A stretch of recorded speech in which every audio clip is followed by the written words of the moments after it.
WannaCry, the cyberattack that paralyzed the world in hours. On the morning of May 12, 2017, the world was operating as usual. Hospitals were functioning, companies were carrying on with their daily operations, and millions of people were using their computers without realizing that one of the most dangerous cyber attacks in history had already begun. Suddenly, computer screens started turning red, and a terrifying message appeared on hundreds of thousands of devices worldwide. Your files have been encrypted. Within only a few hours, hospitals were forced offline, factories stopped operating, global companies were disrupted, and more than 200,000 devices across over 150 countries were infected. The world came to know this attack as WannaCry. But the truth is that WannaCry was not just an ordinary ransomware program. It was a digital weapon that spread at unprecedented speed and exposed the fragility of the world's technological infrastructure. Before the emergence of WannaCry, the United States National Security Agency, the National Security Agency, possessed a secret cyber exploitation tool known as EternalBlue. This tool targeted a critical vulnerability in Windows file sharing protocol known as SMB version 1. The danger of this vulnerability was that it allowed attackers to execute remote commands without requiring a password or any interaction from the user. In other words, complete control over any unpatched device could be achieved simply by connecting to it through the network. But what was secret did not remain secret for long. In April 2017, a mysterious group known as the Shadow Brokers leaked a collection of cyber tools allegedly belonging to the NSA.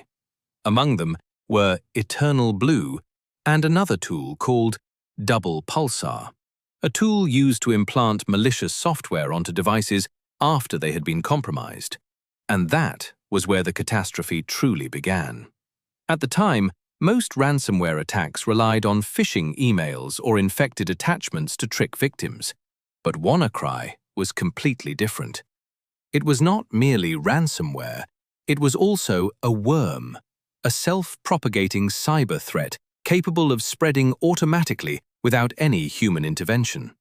Once a single machine became infected, the malware would begin scanning for other devices with the network port 445 exposed. It would then use EternalBlue to compromise them. Afterward, it deployed the Double Pulsar backdoor and injected a malicious file into one of Windows' core processes, initiating full file encryption. What made the attack even more dangerous was that WannaCry did not limit itself to internal networks. It continuously generated random IP addresses and attacked systems across the globe. That is why the attack spread with terrifying speed within just a few hours. The global outbreak. The first reports emerged from Spain, where the telecommunications giant Telefonica was hit. Soon afterward, the infection spread rapidly across United Kingdom, France, Germany, Russia, China, India, and the United States. Within a short time, WannaCry had become global headline news. However, one of the most high-profile victims was the United Kingdom's National Health Service. National Health Service hospital systems failed, doctors lost access to patient records, and thousands of surgeries and medical appointments had to be cancelled.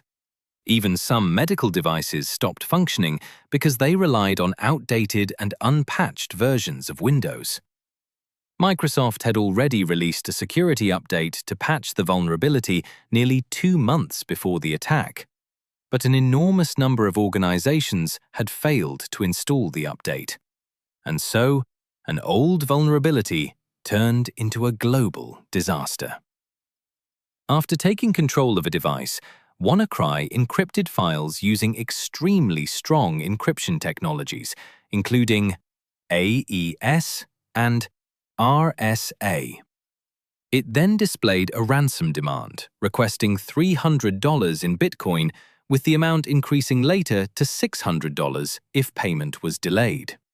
Despite the massive scale of the attack, the profits earned by the attackers were relatively limited, leading many researchers to believe that financial gain may not have been the sole objective.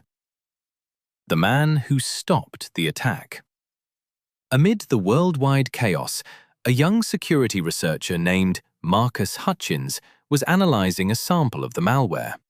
While examining the code, he noticed something extremely unusual.